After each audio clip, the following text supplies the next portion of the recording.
Jonathan, I want to say thank you so much, Jonathan, for jumping on to this particular conversation. Jonathan, before we get into this, can you tell our audience briefly what is it you do currently? And also, I want to go down into your experience, your background in a little while, but tell us what you do now.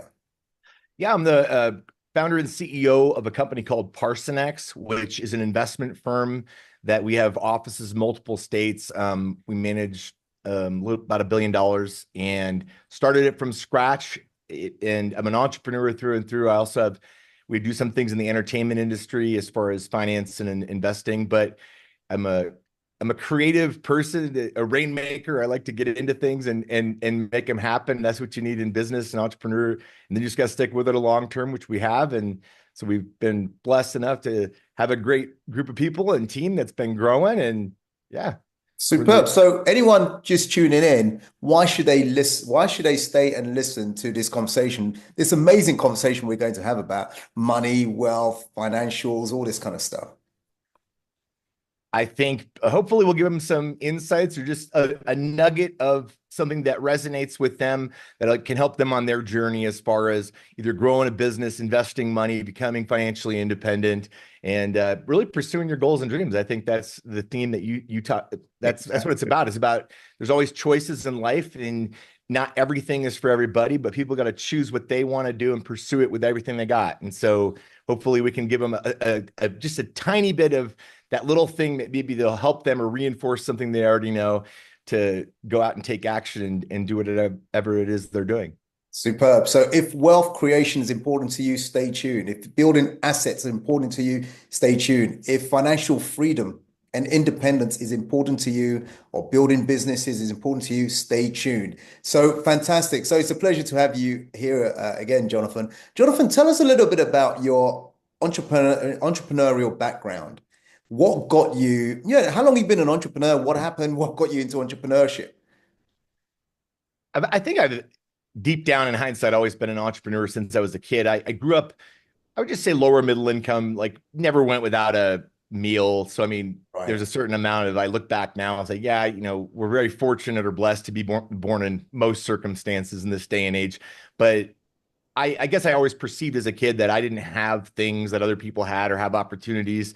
And so I was always very driven. And so from, I don't know, collecting 5-cent deposit bottles when I was probably in junior high to, make some extra money or do various things, painting rocks probably or something silly like that. But, really, I got into business in college. I actually, paid for college I collected a bunch of quotes and various inspirational things from coaches that I had gotten throughout the years because I stopped playing sports competitively when I went to college. And I compiled them and copyrighted them. And I traveled around to coaches' clinics and sold like a booklet Okay. or to subsidize college. And then got into the investment business my senior year with an internship, did really well. Didn't know that was a field that interested me. And I think initially I just got into it because I said, oh, I guess I have an aptitude for it. I could be good at this. And over time, then the creativity and the entrepreneurial side made me look at things just a little bit differently and just do something a little bit better. Or this could be improved. And Hmm. so we have been building businesses for many years. In the finance and investment businesses, it takes a long time for your efforts to compound. There's probably a life lesson in that. But we built several companies over the years. And then the last several we have some ties to the entertainment industry, which is really fun, but there's also a finance and investment side behind that as well. So I think I've always been an entrepreneur and a risk taker, albeit I think when you get older, you take more calculated risks, right? Yeah. Not Yeah. quite when you're really young, but that's the thing is when you're young, go for it. You have nothing, you don't have Nothing as to much to lose, lose. right?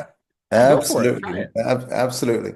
So now I think you said now you're managing, you've got over $1 billion worth of assets under management. I think that's what you said. Yep. But like you said, it takes a while to get to that level.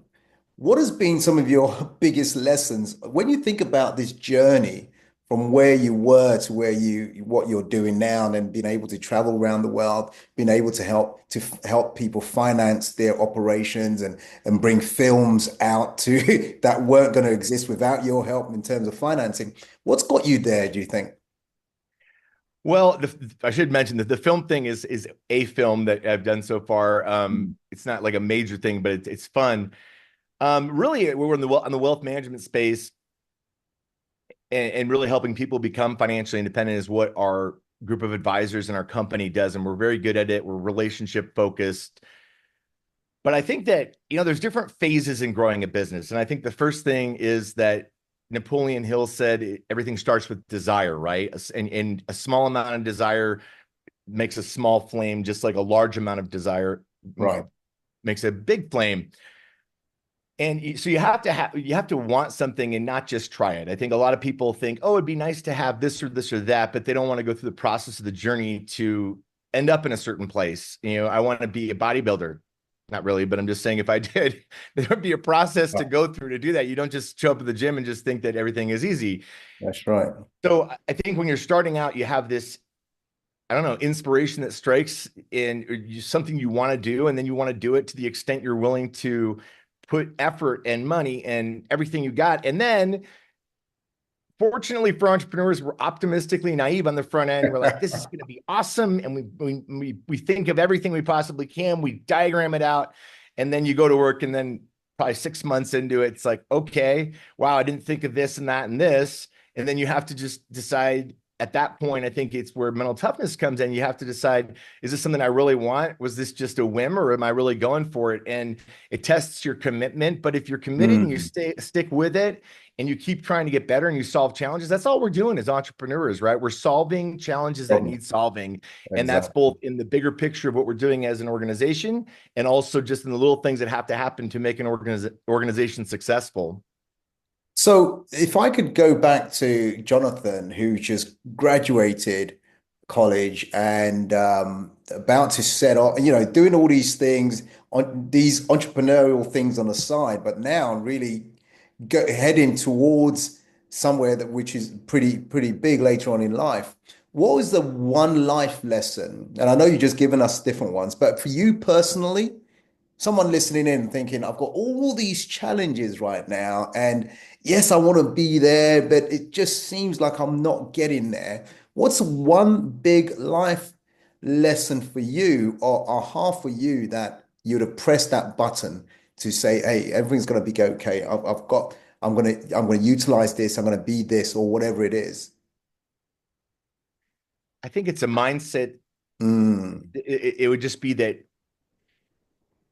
you can, right? Like, why not? Marquis de Lafayette, very right. famous guy. He that was his family motto. Why not? Why If not? somebody else can do it, and that's no smarter, no better equipped, and people think, well, but I have this challenge.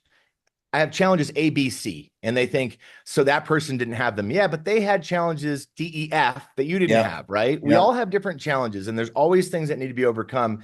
And so I think that the idea is that you can make it if you're Mm, willing to work hard, mm, constantly get better, and stick with it, because our efforts of compounding are lost when we quit, or when you yeah. just scratch things. And there Yeah. are times it's appropriate to scratch things, or scratch projects, or people who are negative influences in your life. There's times you have to do those things, right? But Yeah. in general, when you're trying to accomplish something, it takes a long time for the hard work and your efforts to compound, and you don't see the results right away. So I was in high school and college in Iowa. I went to Iowa State University, Mm, and it's a big farming community, right? Where they grow corn is right. one of the main crops there. And if you look at it, there's a season where you plant, and then there's a season where you harvest, and they're disconnected by several months. But at Right. the end of the day, they end up as, they start out as these tiny little seedlings, and they grow. But if you stomp them out at that point in time, it's obviously not going to grow. And then within 6 months, 9 months, a year later, less than that for corn, it grows into something amazing, much bigger than what was planted in the seed. But it does take time, and it doesn't look like the result early on. So you have to be patient, you Mm, have to keep watering it, you keep tending to it and taking care of it. So I think all of that to say is that you can do it if you're willing to work hard, and it matters enough to you to keep and stay focused. Because I think a lot of times people do things on a whim, or they'll try something, or if it works a little, I'll do it a little bit more. And in winning in business, as you know, requires dedication and commitment, and oh, overcoming all those challenges. Absolutely. And you're absolutely right in what you're saying. When I look at my own background, and I've been an entrepreneur for over 24 years, and at the beginning, it wasn't pretty. It wasn't, but I wanted that level of success, and it just wasn't happening. I grinded it. But over time, through all the mistakes I've made, all the lessons that I've made from having a struggling business to turning that around, selling it, creating other business, selling those in our real estate business, building a multi-million pound real estate business, it all, like you said, it's resilience. It's sticking at it in a way that when things starts kicking off, it becomes a big momentum, big momentum. Why do you think then that some people quit? And I think sometimes quit just before they're probably going to get the level of success they're looking for.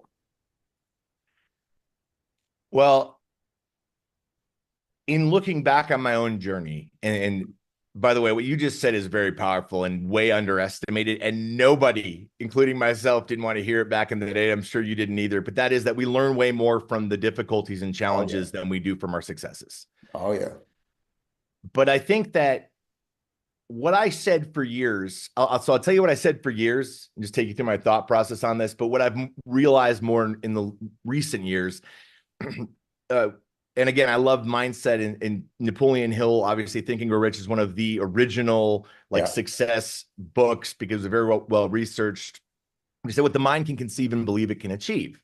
Yeah. So one of the things I said for years is that when I started out in business, first of all, a lot of people think you're crazy. You're going to do what? Oh, what? It's almost like it's different path. And they, I don't know why it is built into people's DNA, but they in the essence that they want to protect you from taking risk or getting hurt, right? They tell you Mm. sometimes people close to you as well, right? Okay. Subtly, or they might not directly say it, but you can catch it from the undertone. And so what I have often said is that there were a group of people around me that I was fortunate enough that were telling me, you can do it. You can go on this path and you can be successful. And I did look at what they had or what I perceived them to have, say, Right. that kind of looks pretty good. But then there was a group of people that were saying, you can't make it. And or not exactly that way, but there's that That negative. influence Yeah. from an attitude standpoint or just eye rolls or whatever, which can be motivating too. Be like, forget those guys. And so this is what I said is I think both groups are right. It's whoever you're going to listen to. And I chose to believe these folks.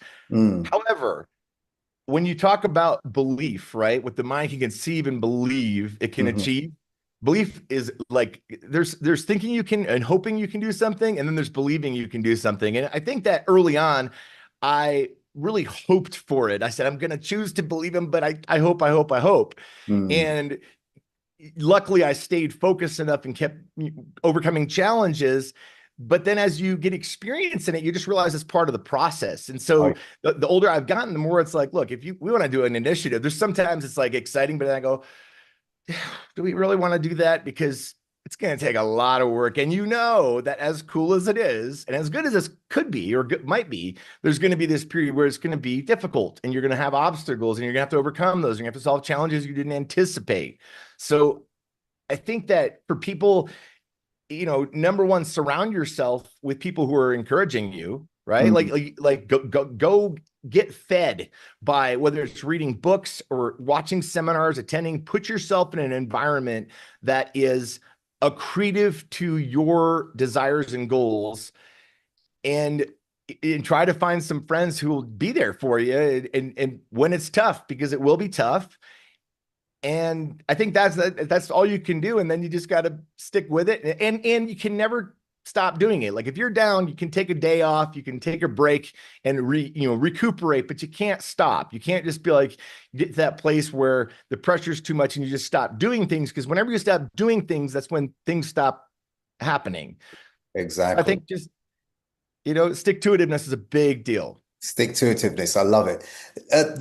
Let's talk about building a business because you've done that. Let's talk about entrepreneurship. So for most people, when they start their business, the notion is that I want to be able to pay my bills. Or maybe I don't like working for someone else. I'm going to start my own business. And they get themselves into a situation where, for want of another word, they've created another job for themselves, right? We're very self-employed. The whole thing relies on them. They can't take a break, can't take a vacation.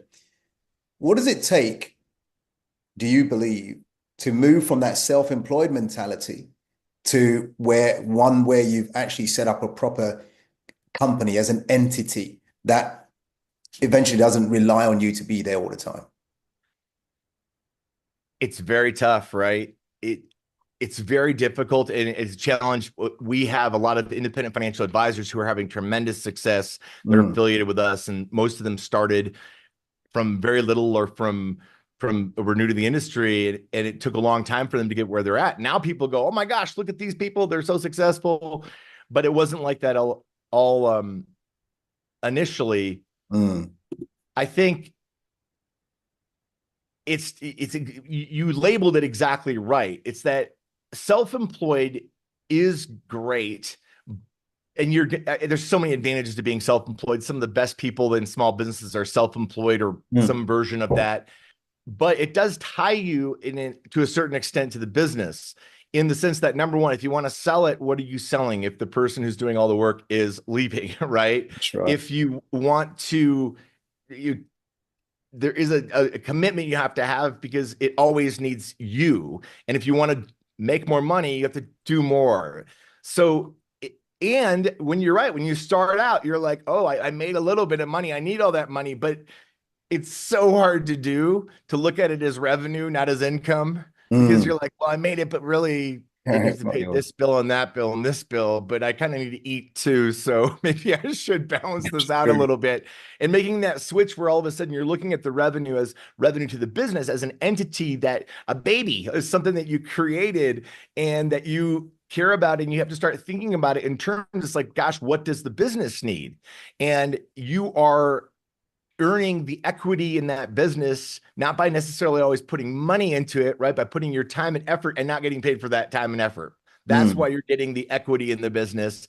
And so you have to look at it at some point, your mentality has to adjust to the health of the business is very, very, very important. And it's hard when you're relying on it. So in some ways that can be an unhealthy pressure if you're like, my gosh, I have no emergency fund, I'm out of money, I need to eat, but the business needs it too. What do you do? And the answer is, if you want the business to be healthy and sustain, you have to have the business needs to win. Just like why people get laid off in corporations, right? Yeah. People go, oh my gosh, that's so sad. Well, not really, because if the business as a whole doesn't function and doesn't have success, it can't pay anybody. So the health of the business is very, very important. And looking at it as it's a part of you, it's your creation, but it is its own thing. It's its own entity. Very difficult to start out with. And I can think of all kinds of examples that in the early years where, yeah, you have to make those tough calls. Oh, that's And at the tough. time, they're not fun, but you learn from them. Yeah, absolutely. You're right in what you're saying. Listen, you mentioned compounding two or three times in our conversation, in our short conversation. Now, tell us why compounding is so important in terms of creating exponential results, or just results that you would not have thought of unless you had stuck with that thing, whether it's a business or whether it's an investment vehicle, or whatever. In investments, it's very easy because you can look at the numbers of it, right? And you can Mm. understand that it's the principle that you keep investing. It's just doubling periods, right? There's something called the rule of 72. You take the interest rate on a investment into 72, whatever the answer is, how many years it takes your lump sum to double. So if you have $100,000 or 10, whatever, $100,000, and at 12%, you're doubling every 6 years. It goes to 200,000, 400,000, 800,000, 1.6 million, 3.26. Wait a second. That's Absolutely. starts to get to be a really big number in those later years. And Yeah. it's, if you look it up as a compound interest curve, the jumps in those later years are huge. And in business, though, I think depending what you're doing, like we're in the investment business. So when I was a young guy getting started, I didn't know nearly what I know now. I don't know how many people should have invested with me at that point in time, but I was motivated. I was gonna, but I did care about people, and I was gonna do the best I could and find the resources to help them. I just didn't have the knowledge and experience that I do now. But when you're starting out, like, hey, mom and dad, I'm gonna rearrange your financial future. They're like, son, we love you. We've known you a long time. You're not touching our dang financial future, because I might make theirs like mine at that time when I was young. So I think that compounding is just a strange thing, because your efforts, it's not a one-to-one relationship. It's like you plant these seeds and you want things to happen right away. We all do. I want to put something in and get it out, and it just doesn't work like that. I don't know why. I haven't, I'm sure there's lots of reasons why, but just experience has shown me that you do things and you're doing a lot of seed planting, a lot of like building relationships, getting to know people. And what's weird is when you stick with it long enough, things come full circle. Not always, but a lot of times things come full circle. It's like something that happened years ago or you set in motion years ago. I'll give you a great example. We are doing a lot of things in the AI and technology development for ourselves as a company. Yeah. And that's come about in the last year. But really, we actually did all the pre-work in like from 2017. So then when we decided, no, it's time, like, it's accelerating fast, it's time to engage in this, all these things that we had done years ago came around to fruition. And it's almost like it's weird. And then I guess the question would be, is it weird though? Or is it the axiom that the harder you work, the luckier you get, because you've put all these things in before, you've set things up. Entrepreneurs, I think, put themselves in position to take advantage of opportunities. And you don't always know what those are, but you have to be in the right place, right mindset, right financial position, have the right structures in place that you can take advantage of those opportunities when they come. Absolutely. I get it. What would you say your investment philosophy is? Maybe you've already hinted at it just now, but if you could crystallize it, that my investment philosophy is this, because of all the experience, all the mistakes, all the successes I've had, now my philosophy is this. Do you mind if I give it one caveat as Yeah, well? yeah, Because go I for it. mean, the ultimate investment anybody's ever going to have is going to be in their own business, if they do that. However, that's not the most of our clients are not that. Either they've sold a business or they work for a company. So I'll give you kind of the core investment philosophies I believe apply. Also applies to business owners, but it's just it's just different when you're building the business. I mean, that is the ultimate investment. In fact, a lot of people that are wealth management clients, they made their money in one stock, the company that they built and then sold at some point in time. So there's a mindset adjustment that has to happen when they've sold and we want to use their money to make them money. But I mean, very simple. I can tell you that the reality is that, number one, have an emergency fund, have liquidity, because you're never a good investor if you don't have liquidity. Eliminate high interest consumer debt. These are all prerequisites, right? But you want to have liquidity for a period of time, 1 to 2 years, because when you have that, then you're not worried about the market volatility.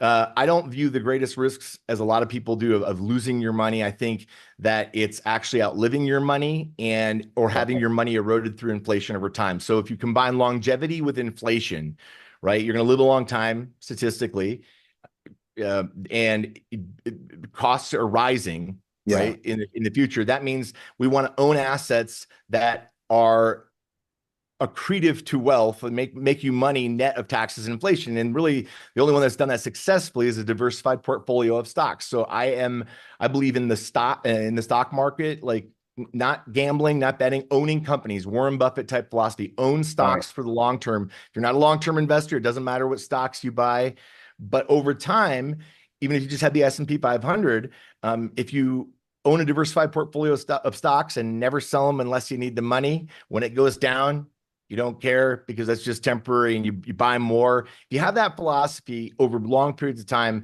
it is a way to become and stay wealthy over the long term. And so one of our advisors asked me at a conference we went through, and I think our industry invents a lot of terminology to self-serve itself and make people afraid of risk.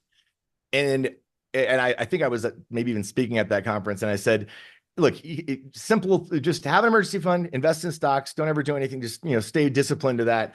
And then the question afterwards was like, well, then why do people need advisors? They could just go do that. And I said, That's the question. I said the answer is because every behavioral psychology study out there shows that people left to their own accord do not. And so, and I think that's misunderstanding about our industry is that they Yeah. think, oh, it's some magical formula for investing. Anybody who tells you that, I would be very, very careful about working with them because that's not true.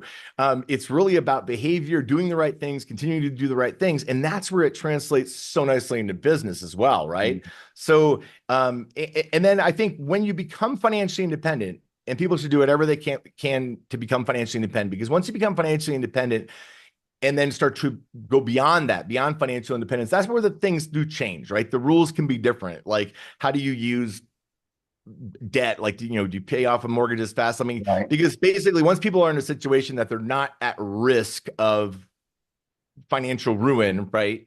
Then they're in a situation where some of the rules do change, right? Because you're just viewing them from differently. Most people that we work with are upper middle income or families. They're within some bandwidth of retirement. If their goals here, they might be a little under or a little over, but they're Right. generally there. And then when you talk beyond financial independence, that's where the rules then can change a little bit. But at the end of the day, it's own a diversified portfolio of stocks and don't put blinders on, have a good advisor you trust. But those are all additions. Everything else is a fine tuning, tax management, all these things that we discuss in our industry. They're all enhancements on that core philosophy that if somebody wants to go out and just buy S&P 500 or something like that, you'll be good.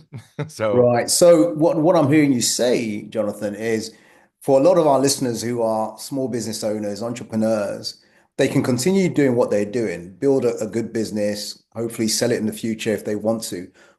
Or in parallel with that business, they can speak to you and you can help them to start diversifying their portfolio, building something that will give them long-term wealth as well as financial freedom in the future as well. Is that right? Or am I hearing it wrong? yeah, 100% with our firm. Yeah.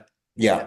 The I'm pretty hard to get these days, but occasionally clients get me into the Oh yeah, but that's what I mean. I mean but your yeah, firm, not the firm as yeah. well, you know, and I'm curious on your own experience, but I can tell you that it wasn't until several years ago that I also do think as you're building it in your business, entrepreneurs, you do got to pay yourself, right? You got to Mm, make sure you're getting paid and that you're putting money away. It's very, very easy to be like, no, the business needs this.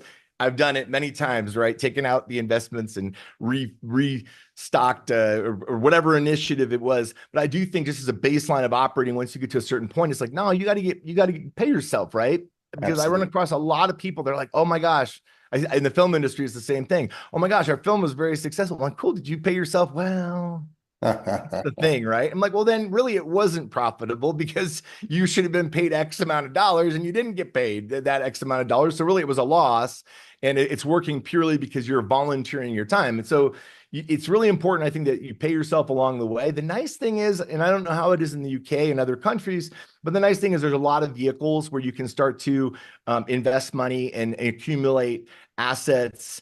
And I would also say the reason that's important is because it opens up different doors, like your Yeah, balance sheet in yeah, business or personally. It does affect, can you borrow money? Can you buy this company? Can you do various things? So it's something to probably prioritize more and start earlier, even if it's just a little bit, getting the discipline of putting something away in investments for yourself, because it's a habit that carries through. And then as you make more and you have more, then you can invest more.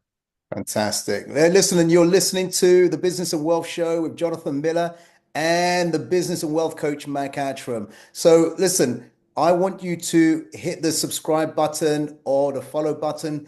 Leave some comments here.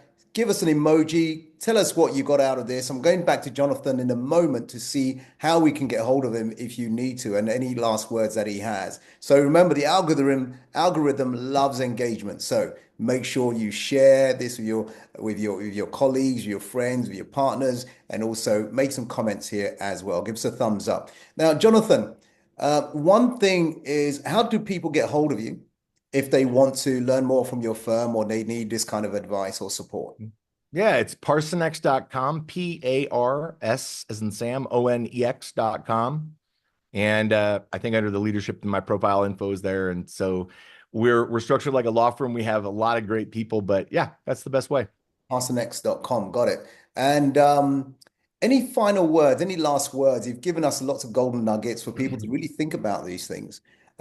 So anything you would have liked me to ask you that I haven't asked you, but it's pertinent to this conversation.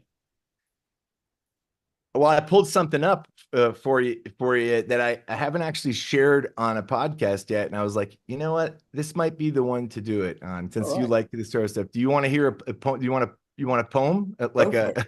Go for it. okay, this has not ever been released yet. Okay, but I think you'll appreciate this. Would that be appropriate or no?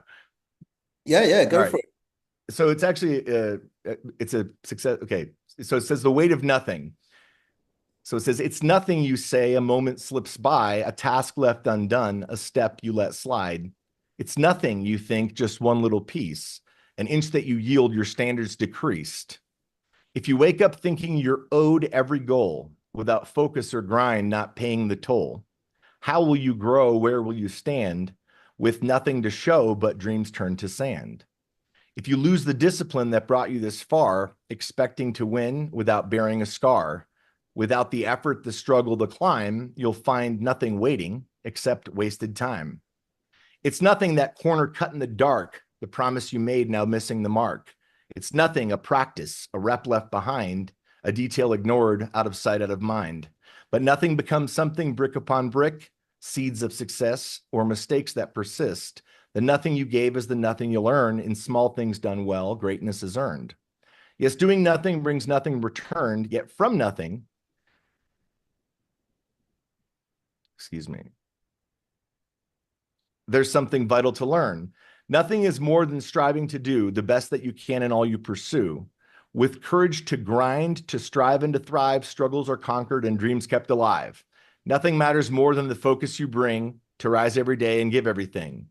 Eyes on the prize with each step that you take, each nothing resisted by something at stake. For champions are forged not in comfort or ease, but in choosing to give, not aiming to please.